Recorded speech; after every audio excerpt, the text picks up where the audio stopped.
पानी में कुछ छुपा हुआ है। क्या आप उसे देख पा रहे हैं?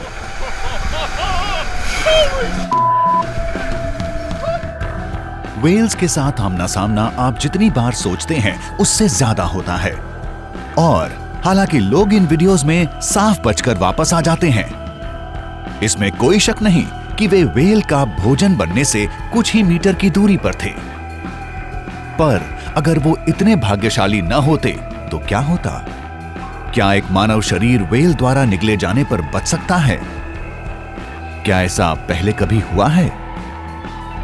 आप देख रहे हैं क्या हो अगर, और यह है क्या हो अगर वेल आपको निगल ले तो। अगर आपने कभी किसी वेल को पास से नहीं देखा तो आपके लिए इसे समझ पाना बहुत कठिन है कि वे कितनी खतरनाक हो सकती हैं। इसे समझने के लिए ब्लू वेल इस ग्रह का सबसे बड़ा जानवर है। अकेले उनकी जुबान का वजन एक हाथी के बराबर हो सकता है, और एक बार में 400 से 500 लोग उनके मुंह में समा सकते हैं। पर हमें इनके द्वारा निगले जाने की चिंता नहीं होनी चाहिए, क्योंकि इनकी शारीरिक संरचना के अनुसार ऐसा कर पाना लगभग नामुमकिन है। बल्कि हमें उनकी छोटी प्रजाति स्पर्म वेल्स के बारे में चिंतित होना चाहिए। 1891 में रिपोर्ट्स के अनुसार एक आदमी इन वेल्स के द्वारा निगल लिया गया था, और हालांकि वो अपना अनुभव बताने के लिए जिंदा बच गया था, पर वो पहले जैसा नहीं रहा था। इस कहानी के अनुसार जेम्स बार्टली को एक वेल ने उसके जहाज पर हमला करते वक्त निगल लिया था, और उसे अगले दिन तक ढूंढा नहीं जा सका था। जब क्रू दल ने उस वेल को ढूंढा और मार दिया, तब उन्होंने जल्द ही उस वेल को अपने जहाज पर लाकर और काटकर जिंदा पर बेहोश जेम्स बार्टली को बाहर निकाला। उसके चेहरे और बाहों का रंग सफेद पड़ चुका था और उसकी आंखों की रोशनी जा चुकी थी। ऐसा वेल के पेट में मौजूद एसिड्स की वजह से हुआ था।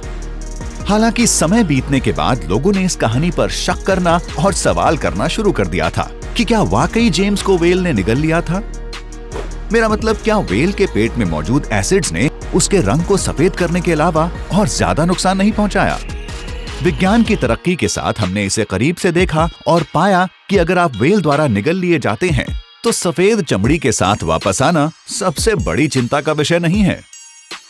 अच्छा, स्पर्म वेल द्वारा निगले जाने पर सबसे पहली परेशान होने वाली चीज है उसके तेज और बड़े दांतों द्वारा टुकड़े टुकड़े कर दिया जाना।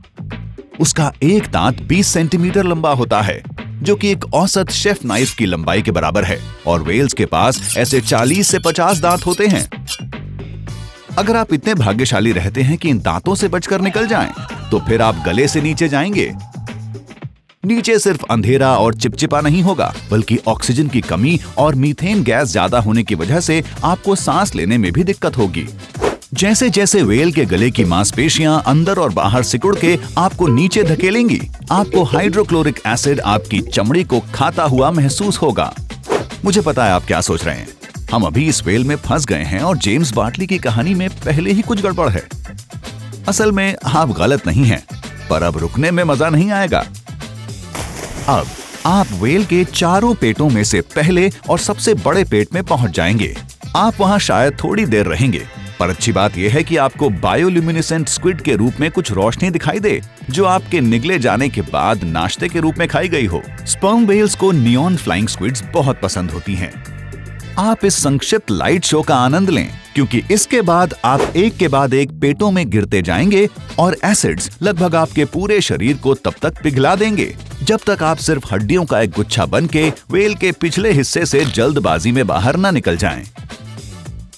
तो हाँ, ये कहना बिल्कुल सही होगा कि ऐसा कोई तरीका नहीं है जिससे आप वेल के द्वारा निगले जाने पर अपनी कहानी सुनाने के लिए जिंदा बच जाएं। माफ कीजिएगा जेम्स, आपने 1890 के सालों में तो लोगों को बेवकूफ बना दिया, पर अब आप ऐसा नहीं कर सकते। वेल्स जितनी बड़ी होती हैं और हमें जितनी खतरनाक लगती हैं, उन्हें इंसानों को खाने में कोई दिलचस्पी नहीं है। लेकिन कुछ ऐसी भी चीजें हैं जिनसे आपको और ज्यादा डरना चाहिए। ये अमेज़न में घूमने वाले दुनिया के सबसे बड़े सांप हैं। ये बकरी, हिरन और यहाँ तक कि मगरमच्छ को भी निगल लेते हैं। तो क्या हो अगर एक एनाकोंडा आपको निगलने की कोशिश करे? क्या एक एनाकोंडा वाकई एक इंसान को निगल सकता है? आप इस सांप के शरीर में कितनी देर तक सरक रहे होंगे? और क्या पहले कभी ऐसा हुआ है? आप देख रहे हैं क्या हो अगर, और ये है क्या हो अगर एक एनाकोंडा आपको निगल ले। आप माने या ना माने, 2014 में एक बेवकूफ शख्स ने वाकई ये करने की कोशिश की थी। उसने सुअर के खून से लिपटा हुआ एक बड़ा और भारी सूट पहना हुआ था। एनाकोंडा ने 1 घंटे तक लगातार अपने मुंह के बीच में सूट का सर दबाकर मेहनत की, लेकिन वो पूरे इंसान को नहीं निगल सका। लेकिन अगर वो सफल हो गया होता तो एक एनाकोंडा पूरी तरह से विकसित एक वयस्क को कैसे खा पाता? तो आप अमेज़न के जंगलों में घूम रहे हैं और एक बड़े एनाकोंडा से ठोकर खाकर गिर जाते हैं। ग्रीन एनाकोंडा 9 मीटर तक लंबा और 225 किलोग्राम तक भारी हो सकते हैं। आप सोचेंगे कि आप ऐसे एनाकोंडा के लिए एक शानदार खाना होंगे, जिनकी एक छोटी खुराक भी 18 किलोग्राम की होगी। अगर उन्हें आपको निगलना हो तो वो हफ्तों तक के लिए आराम से आपको खाकर रह सकते हैं। लेकिन आपकी तरह के 45 किलोग्राम से ज्यादा वजन के खाने में एनाकोंडा को ज्यादा रुचि नहीं होती। क्योंकि आप इतने बड़े हैं और एनाकोंडा द्वारा खाए जाने वाले ज्यादातर जानवरों से लंबे और चौड़े हैं, आपको पूरा खाने में इसे काफी वक्त लगेगा। इससे एनाकोंडा महीनों तक नहीं तो कम से कम कुछ हफ्तों के लिए तो शिकारियों के सामने कमजोर हो ही जाएगा। पर मान लेते हैं कि वो आपको खाना चाहता है, फिर क्या होगा? खैर, इससे पहले कि एनाकोंडा आपको खाए, ये आपको मार देगा। एक एनाकोंडा किसी कंस्ट्रिक्टर सांप जैसा होता है और अपने शिकार के शरीर के चारों ओर लिपटकर ये उन्हें 90,000 पाउंड से ज्यादा के दबाव से मार देता है। ये आपको तुरंत खत्म कर देगा। पर हमारा शो तो ऐसे नहीं चलता। तो मान लेते हैं आप अभी जिंदा हैं और पूरी प्रक्रिया देखने के लिए बचे हुए हैं। ये एनाकोंडा इसके बाद अपने जबड़ों को फैलाकर आपको पूरा का पूरा निगल लेगा।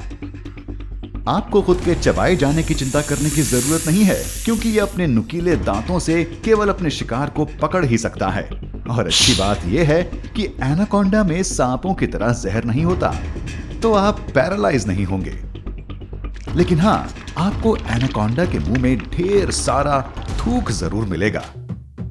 ये आपको गीला करने के लिए है, ताकि एनाकोंडा आसानी से आपको निगल सके। तो अब आप इस बड़े सांप की खाने की नली में हैं, जहां ये आपको अपने शरीर में अंदर धकेल रहा होगा। जैसा कि दूसरे कई जानवरों में होता है, खाने की नली की मांसपेशियां आपको इसके शरीर के अंदर की ओर धक्का दे रही होंगी। एनाकोंडा में अपनी पसलियों को हिलाने और मोड़ने की क्षमता होती है, जिससे ये आपको निचोड़ता हुआ पेट तक ले जा सकता है। तो अब आप एनाकोंडा के पेट में हैं। चिंता ना करें, हमने अभी आपको जिंदा रखा हुआ है, बस यूं ही। एनाकोंडा के पेट में तेज एसिड और एंजाइम्स बनते हैं, जो आपकी त्वचा को गला देंगे और थोड़ी देर बाद आपकी हड्डियों को भी। आखिर ये एसिड कितनी तेजी से काम करते हैं? एक एनाकोंडा ने एक बार एक घड़ियाल की त्वचा को केवल 3 दिनों में गला दिया था। तो जरा अपनी मुलायम मखमली त्वचा के बारे में सोचिए। जब आप इसकी छोटी आंतों में जाएंगे तो आपका शरीर और ज्यादा टूट चुका होगा। ये इसलिए कि लिवर और पैनक्रियाज में इससे भी तेज एंजाइम्स बनते हैं।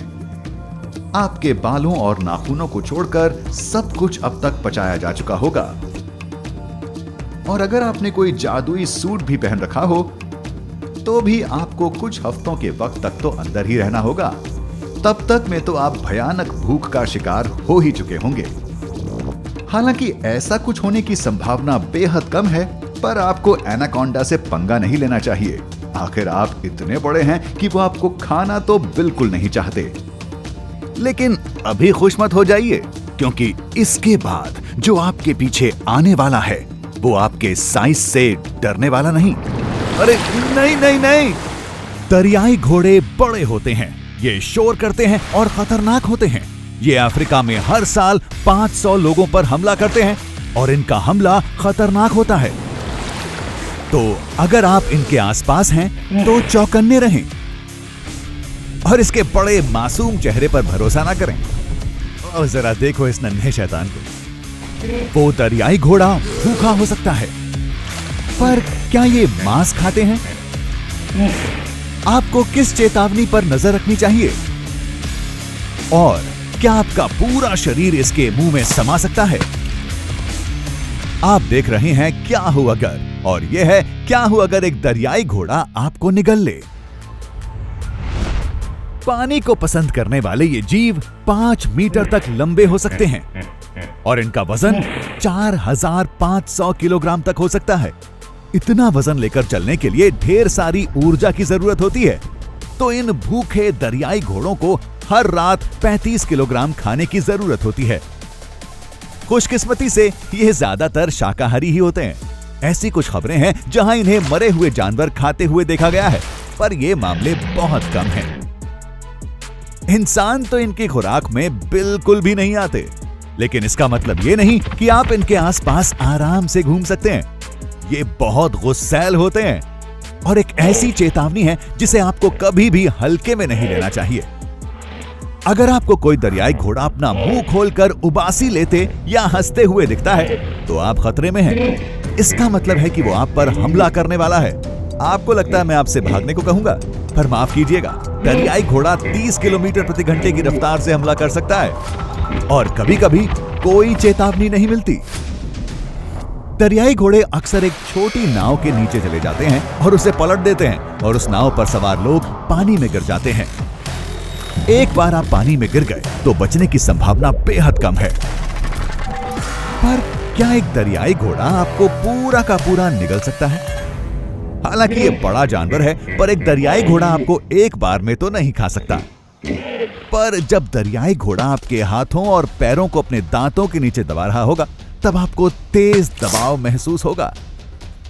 आप दरियाई घोड़े की नाक पर मुक्का मारेंगे और आपके शरीर से इनकी पकड़ छूट जाएगी। लेकिन हालांकि आप आजाद होने में कामयाब हो गए, पर आपकी हालत अब भी काफी खराब होगी। इसके नोकीले दांतों की वजह से आपके शरीर में बड़े छेद नजर आएंगे। शरीर के कुछ हिस्से पहचान में नहीं आ रहे होंगे और आपका एक हाथ गायब होगा। हाँ, आपका हाथ उसके मुंह में रह गया। अब जब आपको नजदीकी अस्पताल में ले जाया जा रहा होगा, तब आपके खोए हुए हाथ का क्या होगा? दरियाई घोड़े का पाचन तंत्र खास तरह का होता है। इनके पेट में 3 चेंबर यानी हिस्से होते हैं और ये फोरगट फर्मेंटेशन नाम की एक प्रक्रिया का इस्तेमाल करते हैं। दरियाई घोड़े के पेट में रहने वाले माइक्रोबैक्टीरिया पाचन की प्रक्रिया की शुरुआत में खाने को तोड़ देते हैं। ये एक सहजीवी रिश्ता होता है जिसकी मदद से दरियाई घोड़े सख्त घास से ज्यादातर पोषण ले पाते हैं। तो जब तक आपका हाथ दरियाई घोड़े के गले से नीचे उतरेगा और उसके पेट के पहले हिस्से में पहुंचेगा, माइक्रोबैक्टीरिया आपके हाथ पर काम शुरू कर चुके होंगे। इसके बाद आपका हाथ असली पेट के अंदर जाएगा। यहां पर पाचन में मदद करने वाले एंजाइम्स इस खाने को पचाने का काम जारी रखते हैं। इसके बाद दरियाई घोड़ा आपके हाथ के बचे हुए हिस्सों को थोड़ी घास के साथ अपने इलाके में कहीं शरीर से बाहर कर देगा। दरियाई घोड़े अपने मल को 10 मीटर तक दूर फेंक सकते हैं। ये अफ्रीका की नदियों और झीलों के लिए अहम है। घास को खाने और निकालने से दरियाई घोड़े अफ्रीका के पानी में सिलिकॉन पहुंचाते हैं और ये इसलिए अच्छा है क्योंकि एक सेल वाले एल्गी यानी शैवाल को पनपने के लिए सिलिकॉन की जरूरत होती है। ये शैवाल ऑक्सीजन बनाती है और ये खाद्य जाल का एक अहम हिस्सा होती है। दरियाई घोड़े बहुत क्षेत्रीय स्वभाव के होते हैं और ये अपने बच्चों की सुरक्षा के लिए बहुत जुनूनी होते हैं। तो हालांकि शिशु दरियाई घोड़े देखने में बड़े प्यारे होते हैं, पर आपको हमेशा इनसे दूरी बनाकर रखनी चाहिए। ज्यादातर हमले इसलिए होते हैं क्योंकि मां दरियाई घोड़ा इंसानों को अपने बच्चों के लिए खतरे के तौर पर देखती है और दरियाई घोड़े इकलौते ऐसे जानवर नहीं हैं जिनको लेकर अफ्रीका में आपको चिंता करनी होगी। नील मगरमच्छ भी एक गुस्सैल जानवर है और ये हर साल 300 से ज्यादा लोगों पर हमला करते हैं। लेकिन इस पर चर्चा के लिए देखते रहें क्या हो अगर।